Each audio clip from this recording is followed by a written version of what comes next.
paz y bien. Soy el hermano Jesús María Bezuna-Tea, sacerdote religioso franciscano capuchino, y tengo el gusto de estar con ustedes una vez más en este tiempo santo de la Cuaresma. Y bueno, pues creo que merece la pena seguir hablando de temas relacionados con el tiempo de Cuaresma, que aunque en sí no es un tiempo tan importante, pero lo es porque nos conduce hacia la Pascua. No sé, es como si decir yo tengo que cruzar un río y en ese río tengo que pasar un puente. Digamos, el puente es importante, sí, pero es importante en función de que quiero pasar al otro lado del río. Si no quisiera, me importa un pepino el puente. Bueno, entonces también para nosotros la Cuaresma es un tiempo puente, un tiempo que nos conduce hacia la Pascua, y por eso es muy importante la Cuaresma. La Cuaresma originalmente tiene dos razones de ser, aparte de esta que acabo de decir, que es para la Iglesia en general el paso y el puente para celebrar la Pascua del Señor, revivir la Pascua del Señor. La primera otra razón es que en tiempos primitivos, en los primeros siglos de la Iglesia, este tiempo de Cuaresma era un tiempo de penitencia. Los pecadores llamados públicos, en el miércoles de ceniza, públicamente se les encomendaba ir a hacer penitencia por el pecado que habían cometido, se los vestía de saco y ceniza, es decir, de un vestido burdo de penitencia y cubiertos de ceniza. De ahí que se llamara miércoles de ceniza. Y por otra parte, pues también era el tiempo ya como el sprint final para los catecúmenos que se preparaban para el bautismo. Por eso, digamos que la liturgia de la palabra todo este tiempo va cabalgando y tratando estas dos dimensiones de la Cuaresma, que son la penitencia o conversión y luego la preparación para el bautismo. Por lo que toca al primer aspecto de la penitencia, pues ya les hablé un poco de cómo la conversión que la Iglesia o la penitencia de que la Iglesia nos está hablando es una conversión enfocada al Evangelio y por tanto enfocada a Jesucristo.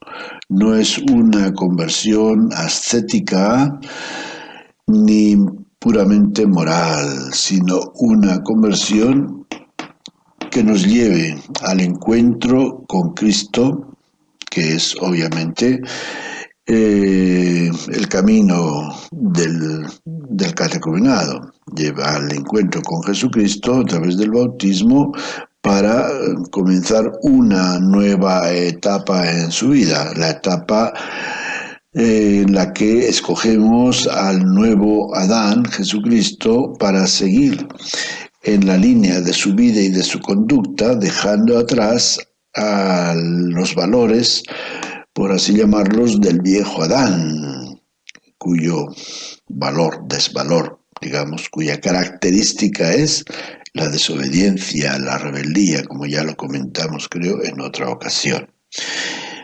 Y por parte de los penitentes, pues se supone que habían cometido algún pecado grave que ameritaba de parte de la Iglesia la excomunión, como eran en aquel tiempo el homicidio, la, la apostasía y el adulterio, tres pecados que se sancionaban en la Iglesia con la excomunión. Y entonces esa excomunión era indicador de que esa persona, si en un momento dado se arrepentía de su pecado, se le concedería la oportunidad de hacer penitencia.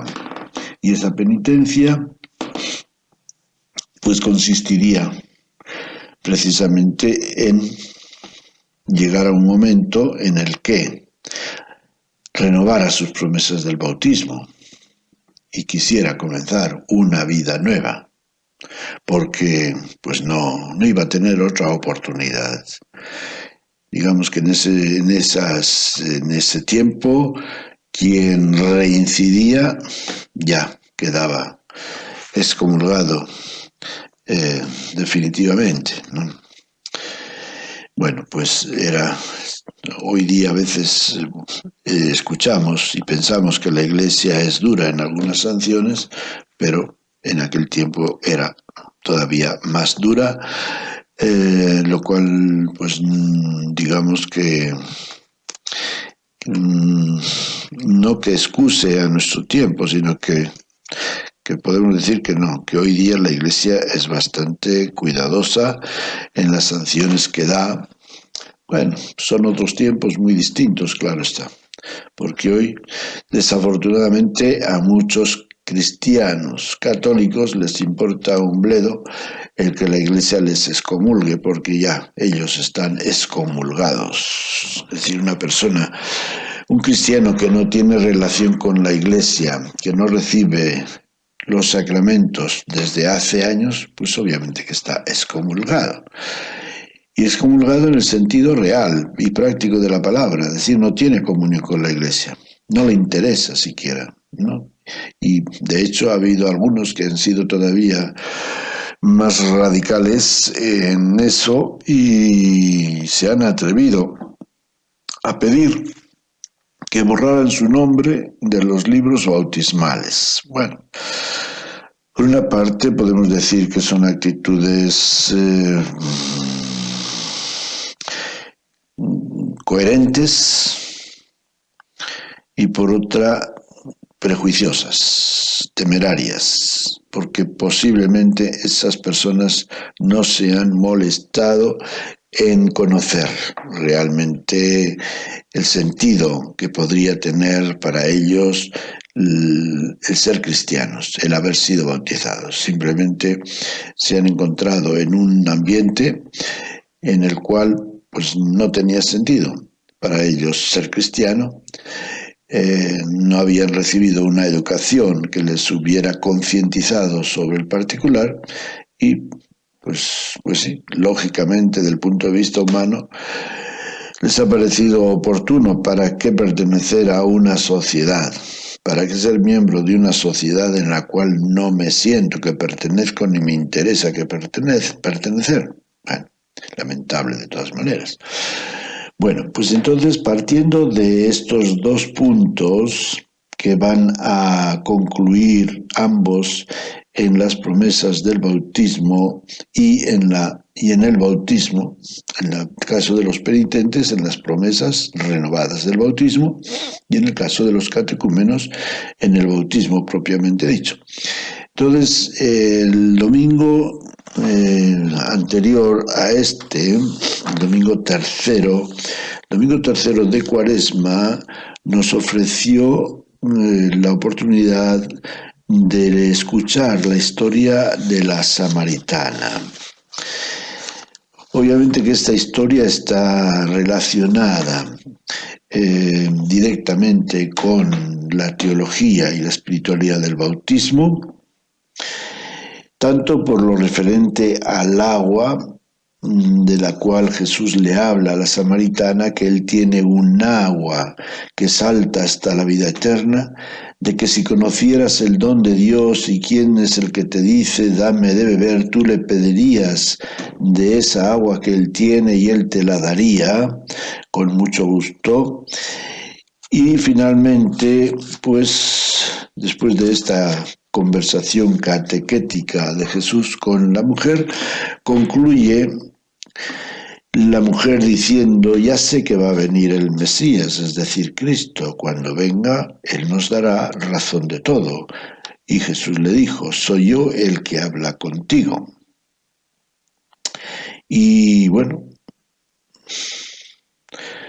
se da por supuesto, por implícito, que esta mujer creyó en estas palabras de Jesús y dice que dejó su cántaro, se fue al pueblo y comenzó a decir a la gente, vengan a ver a un hombre que me ha dicho todo lo que he hecho. ¿No será este el Mesías? Salieron del pueblo y se pusieron en camino hacia donde él estaba. Y luego concluye diciendo, muchos samaritanos de aquel poblado creyeron en Jesús por el testimonio de la mujer.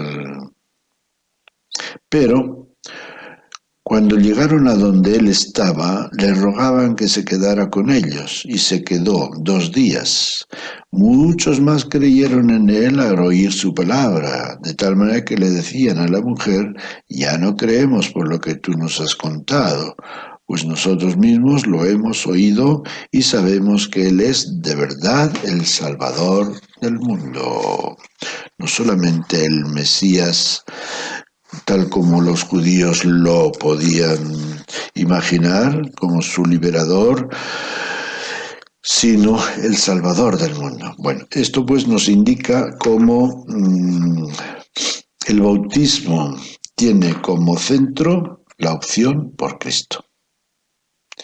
Y cómo esta agua del bautismo la tenemos que revalorizar como el agua del seno de la Iglesia que nos comunica el Espíritu divino, el Espíritu de Dios, nos comunica la vida eterna, así como el seno de nuestra madre, vivir en el seno de nuestra madre durante 9 meses nos comunica la vida natural, una vida sana, de tal manera que podemos ya salir a la vida del mundo, de nuestra sociedad, de nuestra familia, así también el bautismo y renovar el bautismo, por tanto, nos capacita y nos renueva constantemente para enfrentar la vida del mundo.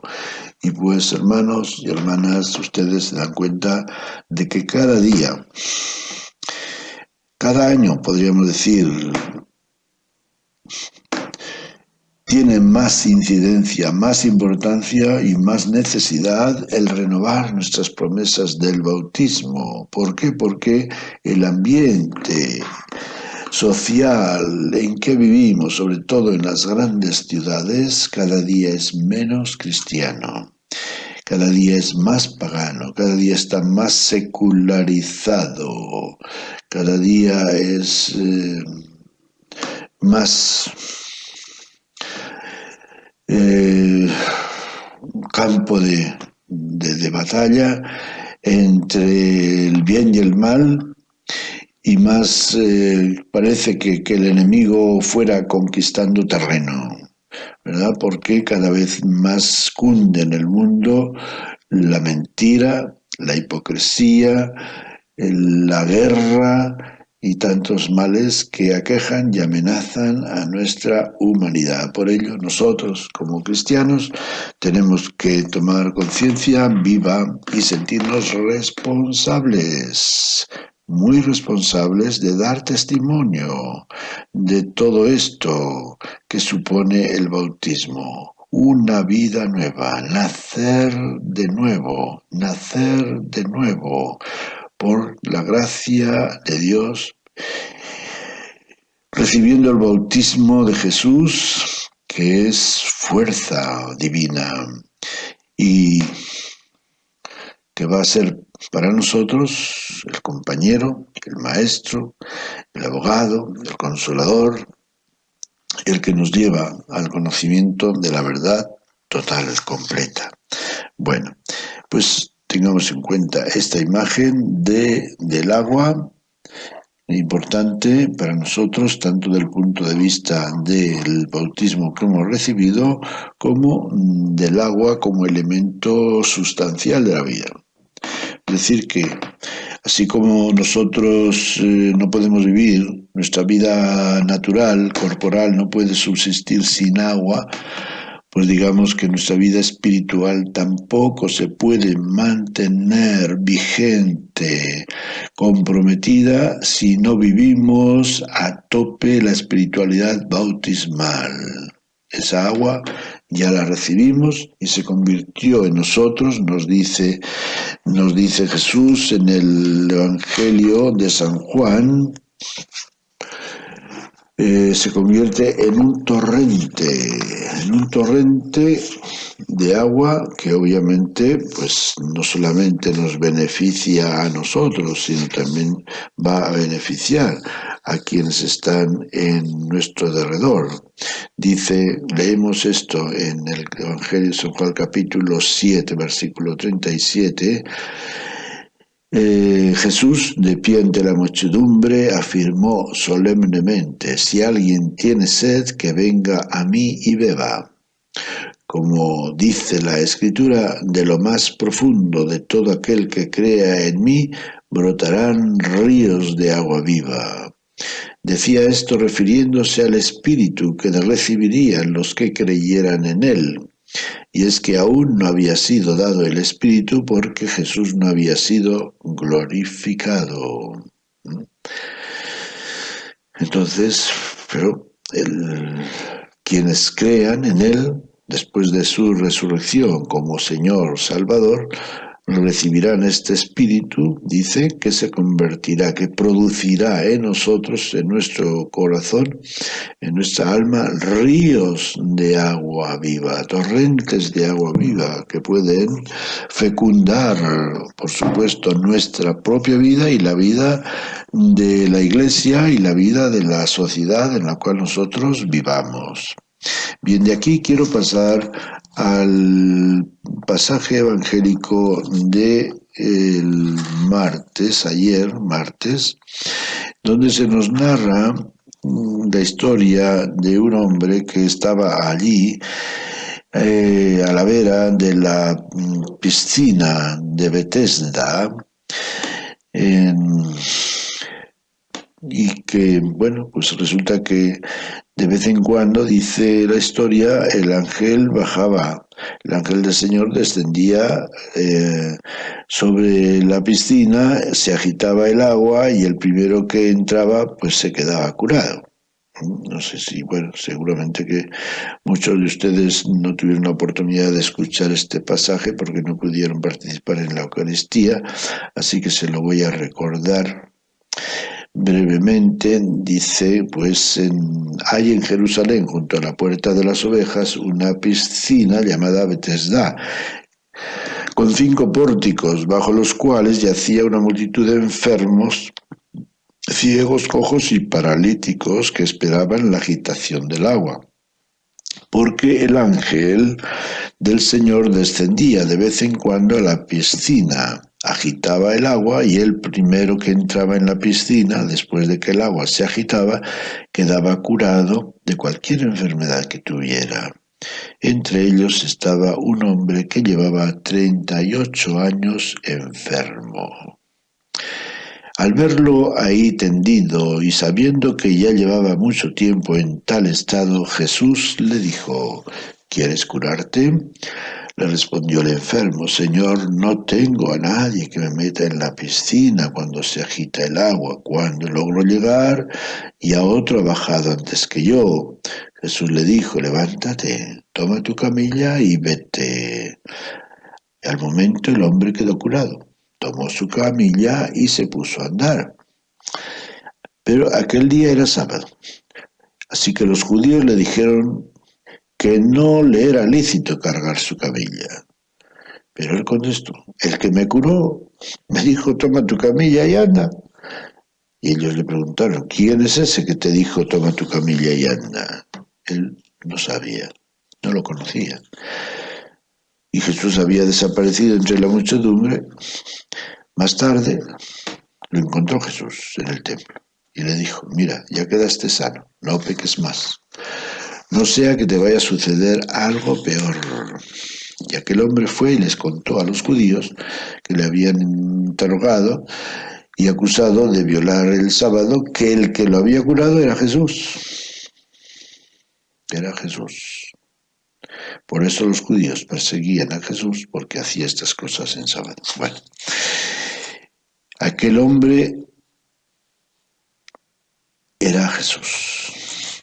Bueno, podemos pensar pues que esta piscina o esta alberquita es símbolo de la pila bautismal, con la diferencia de que a la pila bautismal no tenemos que llegar el primero ni el último. Todo el que llega a esa pila bautismal y se baña en ella, recuerden que en un principio y todavía ahora hay en muchos lugares, el bautismo se hace por inmersión en el agua, pues el que llegaba a ella se curaba. Aquí todos los que se bautizan quedan curados de eso que llamamos pecado original, que es esa marca pecaminosa que heredamos por ser miembros de la raza humana.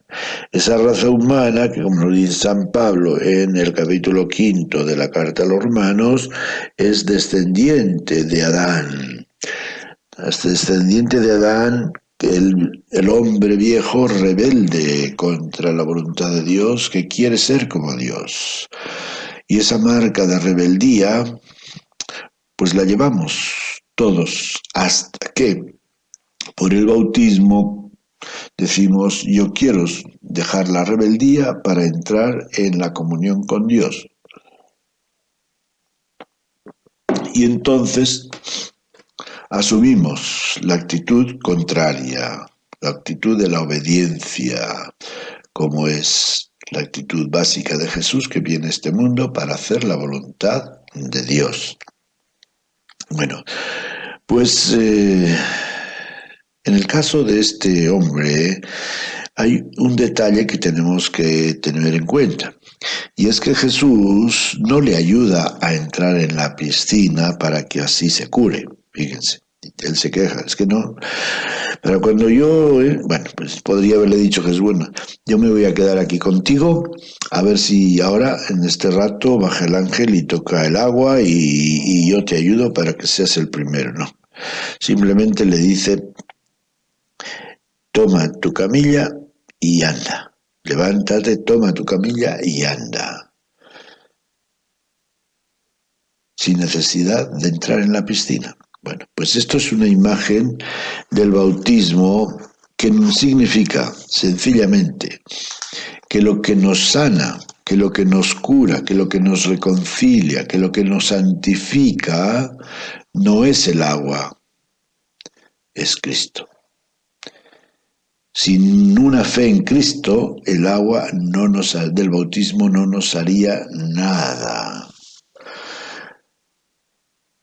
Recordemos que los signos de los sacramentos no son magia, ni el aceite ni el agua son magia, ni ningún otro rito de imposición de manos.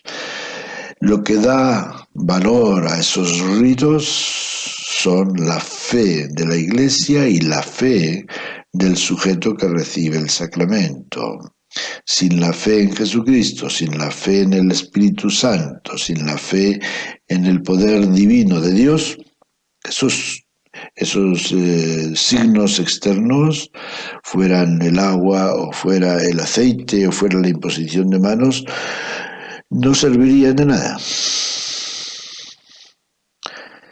Aunque el sacerdote me diga a mí, yo te absuelvo de tus pecados, en el nombre del Padre, del Hijo y del Espíritu Santo, si yo no tengo una actitud de conversión, no me sirve de nada.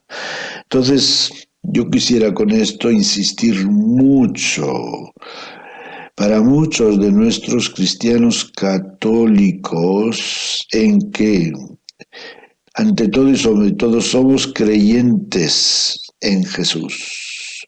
Somos creyentes en un Dios que es mi Padre. Somos creyentes en Jesús que es mi Salvador y Señor. Somos creyentes en el Espíritu Santo también, que es Señor y dador de vida. Nuestra fe está centrada en Dios, Padre, Hijo y Espíritu Santo. Todos los ritos y actos que hace la Iglesia son mediaciones que si las separamos de la fe no tienen ningún valor. La bendición, por ejemplo, ¿qué valor tiene una bendición del sacerdote? Pues tiene valor en tanto en cuanto yo creo, tanto en cuanto yo tenga fe, o en tanto en cuanto el sacerdote esté haciendo también un acto de fe, deseándote la providencia y la gracia de Dios a través de su bendición. De tal manera que luego, si el sacerdote te rocía con agua bendita o no te rocía, la bendición sigue teniendo su sentido igual. El agua que añade nada, el agua es un signo de la bendición que constituye un sacramental, ¿verdad? Pero también la bendición es un sacramental. El agua, la ceniza, no añaden nada, son simplemente expresión externa, signos externos de la actitud de conversión o de la bendición de Dios que se derrama sobre ti, de la gracia de Dios que se derrama de ti. Entonces, recordemos, hermanos, no cambiemos lo secundario por lo más importante. Porque cuántas veces cuando estamos dando bendiciones, sea el coche, sea una casa, sea una persona, la gente lo que les importa sobre todo es el agua. Échele mucha agua por aquí, por allá, levantan la cajuela, el motor, las puertas del coche, como si lo mágico, lo importante de la bendición fuera el agua. No, no. Lo importante en esa bendición es tu fe en el poder, en la providencia de Dios. Porque el sacerdote te está bendiciendo y deseando que Dios en su providencia amorosa te proteja, esté presente en tu vida. Entonces, si tú no tienes esa fe en Él, sino que la fe está en el agua bendita, pues no. Esas bendiciones no sirven de nada, son puros actos de magia religiosa y nosotros no somos creyentes en magia ni en actos religiosos, sino en Cristo. Y por eso pues este acto de que Jesús no pasara a este hombre por el agua te está diciendo que lo importante es que tú creas en Él, no que creas en el agua, sino en Él. Por eso Jesús es reconocido por él, se da cuenta de que es Jesús el que le ha salvado, el que le ha curado, no el agua, sino él, Jesús, en persona. Y luego, entonces, para que distingamos muy bien este punto, que la verdad que es muy lamentable, que en nuestra Iglesia Católica haya tanta religiosidad que atenta contra la fe en Jesucristo. Es decir, que nosotros, pues sencillamente estamos demostrando que somos muy supersticiosos porque le damos más importancia a los signos externos que a nuestra fe en Jesucristo. Y entonces, pues, ¿de qué nos sirve ser cristianos? Cristiano viene de Cristo. Si tú no crees en Jesucristo, no eres cristiano. Si crees en el agua bendita, crees en la ceniza, crees en los ramos, crees en el cirio pascual y no crees en el poder salvador de Cristo, ni eres cristiano ni te aprovechan todos esos ritos y signos como cristiano. Imagínense, una persona va a la vigilia pascual y se contenta con que ya le bendijeron el cirio, que de hecho no se bendicen los cirios, solamente se prende la luz en contacto con el cirio pascual, se ha bendecido el fuego y de ese fuego se prende el cirio pascual y luego se prenden los demás cirios. Y pues no lo digo de memoria, lo digo por haberlo visto, personas que dicen, bueno, pues ya nos han bendecido el cirio, ya mejor nos vamos, ya, con esto nos basta. Qué barbaridad, qué manera de confundir la religiosidad con la fe. La fe, hermanos, hermanas, la fe en Cristo es la diferencia, es lo que nos constituye hijos de Dios, es lo que da valor al bautismo y a todo sacramento. Esta es la fe de la Iglesia, dice el sacerdote antes de bautizar a una persona. Esta es la fe de la Iglesia en la que bautizamos a esta persona. Bueno, pues como ya se nos acaba el tiempo, solamente quiero recomendarles que tengan muy presente el bautismo. Vamos a renovar los compromisos del bautismo, vamos a prepararnos, que nuestra conversión de esta cuaresma nos lleve por ese camino de ir meditando todo lo que supone el bautismo como un nuevo nacimiento, como un compromiso con la vida de Cristo, con las actitudes de Cristo, como una oportunidad para entrar en la tierra prometida que emana leche y miel, que es la Iglesia, donde vamos a tener todas las gracias y oportunidades para cultivar nuestra vida cristiana a través de la liturgia, particularmente de los sacramentos. Ojalá que aprovecháramos toda esta riqueza, pero para eso es necesario conocerlo y pues vivir estos tiempos fuertes con una conciencia viva de lo que la Iglesia nos predica, lo que nos enseña, nos ofrece. Y pues quisiera seguir hablando de esto, pero bueno, a ver si la próxima semana seguimos hablando de otro aspecto en esta misma línea para poder aprovechar al máximo nuestra vivencia de la cuaresma y llegar a la Pascua como a la gran fiesta de la vida, la gran fiesta en la cual nosotros renazcamos con Cristo a la vida nueva del Espíritu. Paz y bien.